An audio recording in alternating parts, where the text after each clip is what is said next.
Құрметті тыңдаушылар, бүгінгі сіздермен өтетін сабағымыздың тақырыбы бала тәрбиесіне байланысты.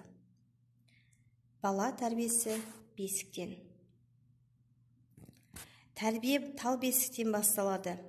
Әке мейірімімен құрышын қандырып, ана сүтінен нәр алып, әке ұлағаты мен ана тағылымын көріп өскен ұрпақ елін, жерін, халқын сүйетін, елінің болашағын, халқының қамын ойлайтын, жоғын жоқтайтын, парасатты, ой өрісі кең, дүниетанымы жоғары, жан-жақты, білімді де білікті, ұлт жанды тұлға болып қалыптасады.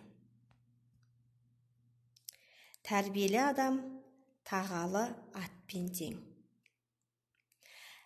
Тәртіп адамның айнасы десек, одан адамның шынайы бейнесі көрінеді. Сөз бен істің